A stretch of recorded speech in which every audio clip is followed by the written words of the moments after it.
everyone, welcome to the Anchor of the Week. My name is Zach. And I'm Courtney, and we're an initiative of Hope and Anchor Community Church in London. Each week we'll discuss different topics relevant to faith and Christianity in today's culture. We're here to build a space for the church to share our experiences and challenge one another to grow in living a life like Jesus. Right, welcome back, team. How are you guys doing? Obviously, I can't get an answer for that, but hope you guys are doing well. Hope you're doing okay. Hope you're doing well. Yep. We're on a new topic today. We Courtney. are. Yeah. Do you want to introduce it for us? Yeah, this is an interesting topic, I think. It is a very broad topic, but also kind of a very personal topic for literally everyone ever. Mm-hmm. But today is our first day of our series on rejection. Yes. Yeah. Wow. We're excited for this one. Yeah. Not excited necessarily for rejection, but... Sure. But just to dive deeper, I feel like it's it's a huge thing. Like, not even just like in our time today, but it's always been a huge thing. Human nature and human, like, experience, to be rejected. So let's start with the obvious. What is rejection? Courtney Mills. Putting me on the spot. I am not dictionary.com. Oh yeah. But you could say it's not being accepted. You could say it's being like pushed aside, or like, I was about to say rejected, but dejected, or kind of like, nah, it's okay. We don't want you. You're not accepted. Mm-hmm. Not this time. Yeah, external and internal is kind of like the two little sides, if you like. Yeah. So basically, when we were having our little conversation before this, just kind of like setting the scene of what we're going to talk about, we realized that there was internal rejection and external rejection, because people can reject us, like, maybe, I want to come hang out with you, and you say no, like, you're not accepted here, and so you reject. But then there's also the internal rejection when we reject ourselves, so like we project that rejection, you know? Or it could be like within us, like I don't think I'm enough and I will never make it, I reject myself, or I am assuring myself, or assuming, not assuring, that you're going to reject me, so I'm going to self-reject before you even have the chance to reject me. I think those are like the two internal, external kind of and like aspects. The external, if you like, is very much based on other people's thoughts and opinions, rather than kind of the truth, if you like. So really, rejection is a choice, whether it's by others or by yourself, really. Well, I think, like, obviously we choose whether or not we reject other people or not. But as well, like, we choose if we, like, take on the rejection. Do you know what I mean? Like, you might say, like, hey, you're not included in this group. You can't come to the pub with us, or whatever it is. The pub. Just... No, that's a good example. That's what would I want to do with you? Relevant example. But basically, like, and I could take that and be like, wow, like, they don't want to hang out with me. Or I could say, oh, like, they said no, but I'm not going to, like, fall into a black hole of being, like, not enough. So much easier said than done. Oh, my goodness. Like, we all struggle with this. Oh, So, kind of, let's talk about, like, the external sides a bit more then. We'll kind of try and dive a little bit deeper into that. Very much based on other people's thoughts, and it very much kind of, I think we were discussing before, like, especially if, I don't want to like just like separate the two as such, but like Christians and non-Christians, for us it's very much like we have a comforter and someone who we can go to in times of like rejection, if you like.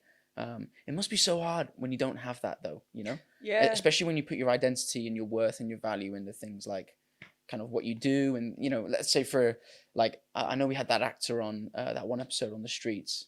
He very much putting your identity and how good you are in your acting and things like that, and then you get rejected for a job. It's kind of like who am I and what am I doing, isn't it? Like that's why I'm here, like that's who I am. Like, who do they go to, and where do they find their comfort, their peace, all these things. We're really obviously blessed. Obviously everyone has this, but like, obviously we're aware that we have Jesus. But it is interesting to see, okay, like, when you look at people then, and you, like, maybe especially as Christians, we are so judgmental as Christians. Like, I know that's very, like, a generalized statement, but, like, we are, because we assume that everyone has had the revelation that we have and has chosen not to follow it, you know? And I think we forget sometimes that some people, like, just have not actually encountered God, like, and so we can't expect them to live according to the revelations that we've had, because they don't have those revelations, or we haven't had them yet. So I think it actually helps, at least with me, like, empathize more with people. For when sure. I realize, like, oh, like, why are you doing that? It's like, oh, well, it's because maybe you like felt that rejection, and so you're kind of going to whatever you feel like is going to get you away from that take you feeling. away from that feeling, Yeah. you know? And so we're so quick to be like, oh, but that's so bad. But Yeah. when we take a step back and be like, okay, this very normal human emotion Yeah. that all of us feel, you know, and we are honestly so blessed and so like fortunate to know like, okay, like no matter what happens, like we're chosen by God, and like all these super like Christian-y things Yeah. that we like tell ourselves, which are true, you know? Yeah. But some people don't have that revelation yet. So I think that there needs to be a lot of grace as Yeah. well when we Loads. interact with Yeah. people, and Yeah. realizing like they're not just, you know, choosing X, Y, and Z, you know, because like they just want to be destructive Yeah. or make bad decisions, or you know, Hmm. like they're literally most of the time just trying their best Yeah. to get away from the pain of rejection, you know. Yeah. And that looks like so many different things, you know what I Yeah. mean? Like Yeah. relationally, work, Mhm. all of that, you know. Do you think like the idea of like someone like people being rejected and things like that, like does that stop friendships and things, and does it stop like, because I find I know on evangelism we've had a conversation with a couple lads. They were younger. Yes. Yeah, like I don't know, they said they don't really open up to each other loads about kind of like their deep personal feelings and things. Do you think that has anything to do with rejection and kind of like not wanting to be accepted almost? Oh, If they do open up, 100%. yeah, like in that vulnerable state almost. And that's it, exactly. It's vulnerability, right? And Yeah. like, if I am probably going to get rejected, or if I'm with every interaction with someone putting myself at the risk of rejection, the more open I am, the more vulnerable I am with people, Yeah. then they're rejecting more of our true self. You know what I Yeah, mean? yeah. Like the nitty gritty, the vulnerable, the soft, the sensitive parts of Yeah. us. But if we keep the facade and you reject me, like, well, I know that you're just rejecting a shell of me. Yeah. Do you know what I mean? Yeah. And so it is So like, it doesn't mean as much, does it? exactly, because as humans we try to like have a coping mechanism, a defense mechanism, Yeah. because it's self-preservation, you know, like we don't want to be hurt, we don't want to, Yeah. you know, expose ourselves in that way, you know, to possibly a circumstance where we are rejected. Because Mm. honestly, I think rejection is one of the most awful feelings, Yeah. you know. It is. I don't know if you would yeah. agree with that. Yeah, But 100%. Yeah. yeah, because it is, it's like someone saw you and said, no thanks. Mm. And Yeah. that sucks. Yeah. Like that And stings. when like you do open up like that and you are super vulnerable with friends and things, and they accept that and they take that on, I think it just shows such a like God accepts us as well in all of our faults. So Yeah. like it shows a character of God that is not seen as often, and it's so Yeah. intimate as well. So Yeah. it's like, I don't know, I feel like that feeling is like, it's really hard to compare it to much Yeah. else, because when they accept you, even though maybe they don't realize they're doing it, it's like you're showcasing a character that like God has with us, and Yeah. God has like in terms of accepting, and I don't know, it's just so close, and it's Yeah. so like, it's such a nice feeling. I don't Yeah. know, like it's super interesting how being accepted Yeah. like that in your vulnerability and not being rejected, it just I just feel like something really good about it. It just relates to like who God is. Yeah. And stuff, and that's why it's so powerful, you know. And you said intimacy, and like I've heard intimacy described or like explained as like being fully known and like fully knowing someone else in that intimate like relationship, right? Yeah. And that is in every relationship, you know, there's that possibility. But Yeah. like how it's true, it's like when you are fully known and still fully accepted, Yeah. like the relief almost. Yeah. Right? Yeah. So you don't worry then about performing. You don't worry then about Literally, like yeah. trying to be someone, you know, Mm. because I think we try to be so many different people because we're so afraid of being rejected by them, Yeah. you know. Yeah. Um, Yeah, it's so true. It's like a weight lifted off your shoulders, literally. Yeah. Like I feel like you move freer. You're like obviously more comfortable. Like yeah, you I guess you're more true to yourself as well. exactly, because you know that's not going to be critiqued. Yeah. You know. Yeah.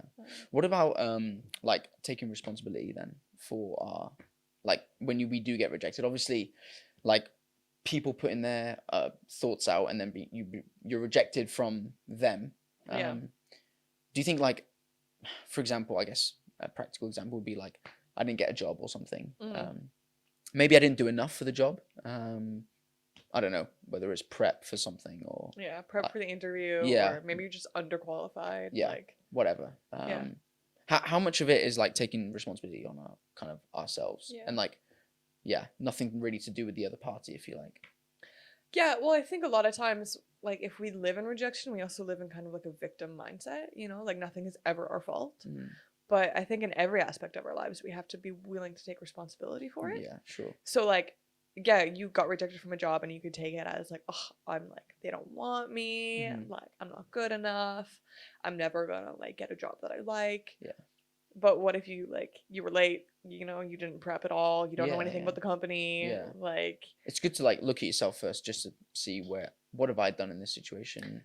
Have yeah, I done it like everything I could almost? I mean, this is yeah, very practical in terms of yeah. a job scenario, but But even in friendships, right? Like, yeah, I think we've all been rejected by friends, and like, literally, sometimes it feels like there's like nothing worse than that, right? yeah, Because especially if you've been very open and vulnerable, and then all of a sudden you are rejected. yeah, yeah, But I think as well, like, you have to take that time, as you said, to kind of look and be like, okay, but did I play a part in this? You know, yeah, did sure, I like push them away? yeah, So in that defense, they pushed me away. yeah, Do you know what I mean? yeah, And yeah, yeah, I've seen this even as a Christian.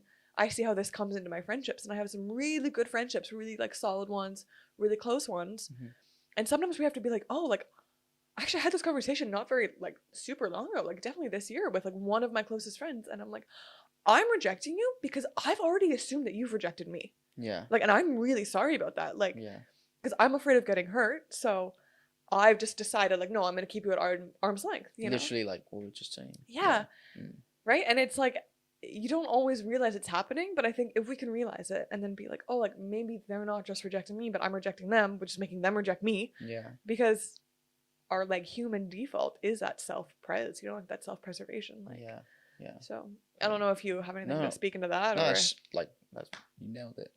What do you say? nailed it. Yeah. Do you say something else? Nail on the head? No. Spot on. Mm. Nailed it on the head. Spot on. I think. Anyway, I don't know. maybe I say that. Yeah, yeah. But that was good. What you're saying is that it was good. Thumbs up. So like we're going into like internal a little bit. What do you think?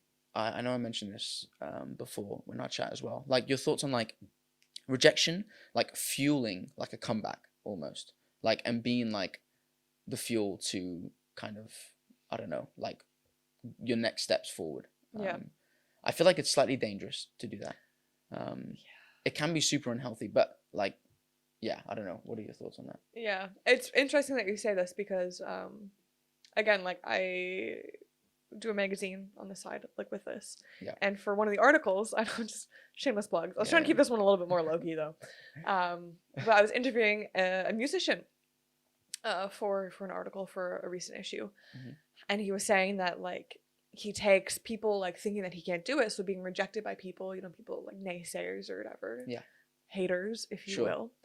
And like that is his fuel to say like, look at like I made it. Yeah. You know, so he uses that to, you know, succeed essentially. I feel like the toxic bit with that though is it's just constantly being based on other people's thoughts Exactly. and feelings and things. Exactly. So if you make it according to these people, but you've already let them reject you yeah. in that sense, and that like you've let it affect you that much, Mhm. then the people that said that you made it, if they were to reject you again, you're just gonna fall right back to where you started from. Yeah. Yeah. You know, it's okay, like whose words do we actually give like power to, I think, as well. Because like you might have been rejected, but are you giving that situation so much power Mhm. that it totally like changes and affects the way that you even just approach life, Yeah. you know? Yeah. And of course we live and we learn. Mhm. But I think it's just really interesting Yeah.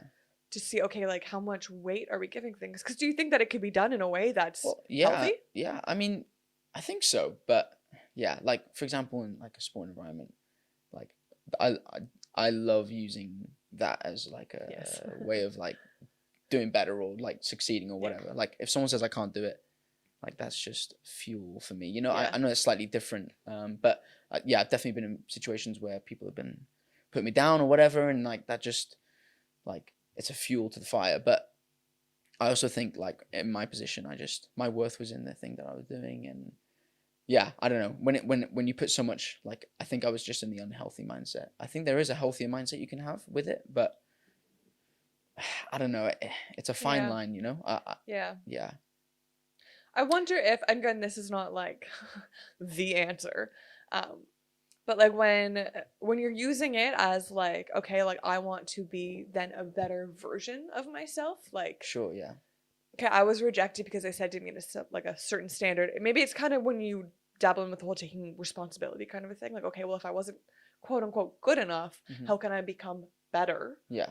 Because maybe that there is a better version of me, Yeah. you know? maybe honestly you do need to practice your sport more, or, you know, practice your music more, whatever your area might be. Yeah. But when I think it becomes almost out of spite, Yeah. I feel like Any bitterness, anything like that. yeah, that's when things kind of get a bit difficult. But this leads us to a very interesting place, right? And we talk about this quite a bit, like in our church and stuff. But like a lot of times when you're rejected, like there's two sides of the pendulum, right? There is rejection, and then you have rebellion. Yeah. So a lot of times when you're rejected, to like, again, like protect yourself, you go into rebellion, and the whole like keeping someone at arm's distance, being like, you can't hurt me anymore. And so I see how, like, you know, you might get rejected, and then out of spite and bitterness, you turn into more rebellion. Yeah. That's just an interesting kind of concept to think about, and to kind of like gauge where you are on that like swing, the pendulum swing. Why is that our first like reaction? Like when you get rejected, it's like, okay, like now I need to, like, I don't know, it just feels like we put up this defense mechanism straight away almost. I don't know, like why is that our first instinct, like as humans almost? Well, I mean, I think there's a few different reasons. I think because we don't like pain. Yeah. Especially emotional pain.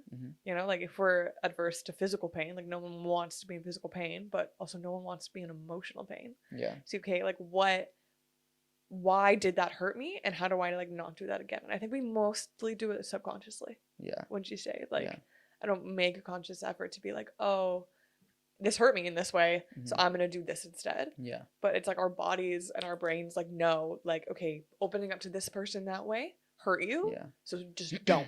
And you're just running away from the issue, really. Yeah. Yeah. And no doubt it'll come back up again. Yeah. I feel like, and then you just cause barriers to be accepted, like really, essentially, and you're just constantly living in this like running away mentality, and like this, like, I don't want to be rejected, so I'm going to stay away from this area. Like, when will you be accepted then? You know, if you're constantly running away from those vulnerable situations. Yeah.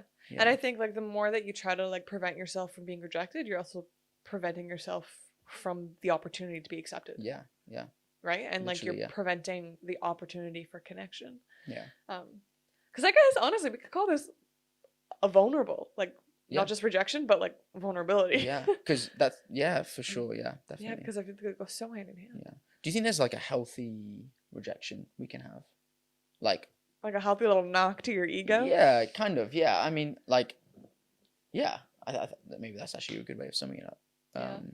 Like, can it be a good thing, you know? Can we learn from things like that? Yeah. I don't know. I feel like for me, just like first thoughts is like, I think it makes our relationship with Jesus like even more, not just important, but just like the fact that like we go to him, you know, that, or if we do go to him first thing, like that's so important, you know, and that just makes me and him closer. Not that like we need rejection to like, I don't know, but I just think like when you go back to him, obviously that deepens your relationship with Jesus. So that's a benefit. That's a good thing. Not that like it's a great like. Oh, we love it. Yeah. What other ways do you think kind of rejection can be good? Well, I think in a sense, because we live in a culture that's very kind of like everyone's opinion is right or fine, you know, and that kind of the whole relative truth, if you will, that like everything's okay, you know, you just do you do whatever. When you're rejected, everything's lovey-dovey. Zach's favorite phrase now. But like rejection in that sense can be healthy. Yeah. Because we remind ourselves like, my opinion is not the be all end all. My opinion or like what I'm doing maybe isn't good, maybe it's not right, and it should be changed. Yeah. And I think if we're just, everything is just accepted and everything's fine, everything will go, like, no, it doesn't matter who you are, what you do, like you are loved, you are accepted. Well, yeah, like at its bones through Jesus, like God loves us and accepts all of us, you know, but there is the change and the transformation that happens. And I think that part of the gospel sometimes people like forget about because it's a little bit awkward, you know, and I think it's kind of that same sense, you know, when you're rejected from someone, like something or someone, because you're confronted with the fact that like, oh, like maybe I'm actually not, you know, the gold shining star of life. Yeah.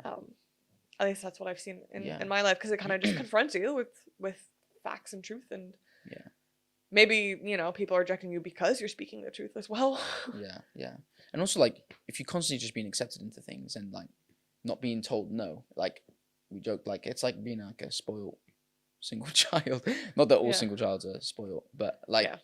but, like, it's that typical kind of, like, There's no one to kind of, like, give you any, like, pushback. discipline almost, yeah. So, Yeah, I don't know. I think, yeah, it's kind of interesting to think about. And I think that's a good topic for us to dive into later in, like, the series as well. You know, like, how do we actually not only handle it in a good way, but how can we, like, almost, like, reframe it in the sense sometimes to see it as a good thing? Yeah. Because if it is a natural, everyday kind of part of life, then, like, there has to be a way to kind of go about it without feeling like... To tackle it and... Yeah. Right? Learn from it, things like that. Like, yeah. Not everything... I don't know. When, like, everything's obviously going well and things like that, it's very easy to be comfortable and easy. Obviously, rejection puts you in a place of uncomfort. And you have to learn. You have to learn how to pick yourself up, kind of. I think remembering that, like, it's not... Like, nothing is actually really ever the end of... ever the end of the world is what I was trying to say. But, you know, like... That we might get rejected, we might get knocked down, you know, but then I get up again, like the song says. Yeah. What about, like, kind of, like, I guess the world living in today? Like, what are, like, areas, like, we really see rejection, and what are people really afraid of, do you think, when it comes to that? Like, yeah. What are your initial thoughts on that? I mean, I think I kind of touched on it, but I think people are, like, afraid of being told that they're wrong. Yeah. You know, but I also think that we very much idolize, like, knowledge, you know, like, knowledge is power.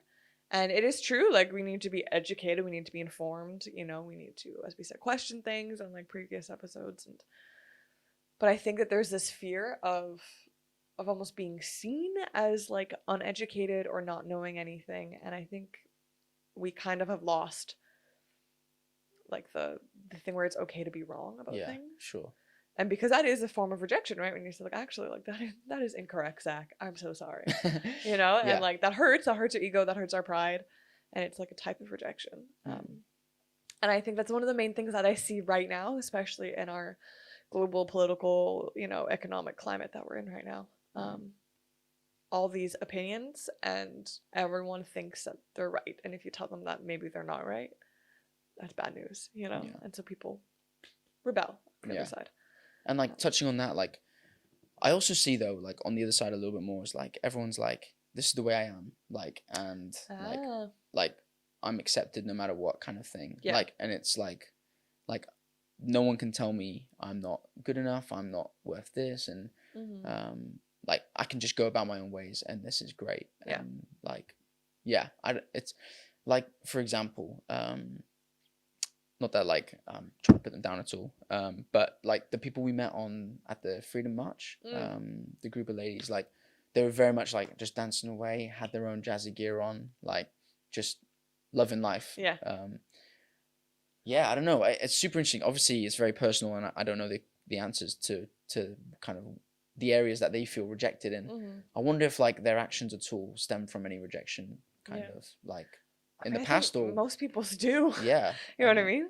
Like, I wonder, I don't know, because it looks like from the surface level, it's like, like, I'm accepted. They know they're accepted, and they think they're accepted and loved, and like, that's what the truth they're trying to live in. I don't know. I really wonder. Like, I mean, we'll take this to the streets, I know, but it'd be super interesting to see, like, what's really behind the scenes. Yeah.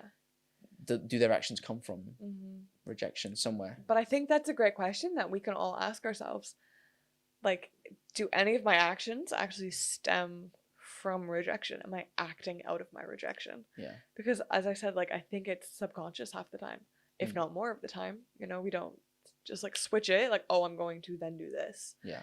But, like, to actually figure it out, like, oh, like, God, show me, is there anything that, like, I just think is part of who I am, or, like, part of what I do that is actually stemming from a place of rejection? Yeah. Like performing and things like that. Yeah. Because you want to be accepted, for example. Exactly. Or you're really strong in a certain area and you won't budge on it. Well, it's because you're afraid of getting hurt in that area again. Yeah. You know, even if it's something small, I think that a lot of times the small things that we get rejected in also kind of, like, they stay there because you know, maybe the bigger things like a breakup or something, like a massive breakup. Okay, like you give your time space and time to heal for that. But like the little things, the little areas, I feel like we like, oh, it's not a big deal. It's not a big deal. Yeah. And then we don't realize it. But then, you know, a few years down the road, we're like acting out of all those little like rejections and those little hurts. So I think it's a really good question to ask yourselves. And don't be surprised, like your strongest areas might be stemming from rejection, like behind the scenes. Exactly. Doesn't mean your whole personality is going to change. No. But like, I think like, the personality won't change, but like just where's that coming from and the fuel behind like why you do things. Yeah. Like living that out in a much healthier way. Yeah. Is a much better way. It takes work. Yeah. But it's good. There's no easy answer. It's also important like to look at kind of the Bible in this, I think, just a little bit. Like the people that Jesus chose, especially with his disciples and things like that, like the world rejected them from the start. And he chose them. A lot of the people that God used, right? Like like Esther, you know what I mean? She grew up like she was an orphan in a really poor background, like a minority people group. God chose her to be in the palace, you know? Or Moses was rejected because he had a speech impediment and he murdered someone. So he was on the run. God chose him. You know, like how really our rejection doesn't really mean a lot to God in the sense that like he doesn't use it as something to like filter us like by. But it means a lot to him in the sense that like he really wants us to know that like it doesn't matter because he chose us. And that's why it's a big deal. Like, we're rejected and we shouldn't run from rejection because that makes God choosing us all the more beautiful and more impactful. He is like our true comforter. And like we were saying at the start, like just we're lucky to be like aware of that, you know, and just know that and living that out for sure. So good chat. We are excited to dive into this more. This was just the general first episode kind of overview. But obviously, like I think we're gonna get some really cool answers for taking this to the streets. I am so excited for that. It's gonna be good. And we'll try and have at least someone on just to kind of hear their story and see kind of rejection in their life and how it affected them. Where was God in it? Things like that. Exactly. If you have any thoughts on this topic or anyone that comes to mind or anything that kind of relates to the topic of rejection, we would love to hear from you because obviously we want to provide what you want to listen to. Yes. So please let us know again on the Instagram that we will plug every single episode of this podcast. It is at the Anchor of the Week. Again, we are still quite new to the Instagram. So share it with your friends, your family. Interact with us. Have a great week, guys. Hope you took something away. And we'll see you soon. Thanks for joining us for today's episode of The Anchor of the Week. Make sure you follow us on Spotify, Apple Podcast, and YouTube so you never miss an episode. See you next time.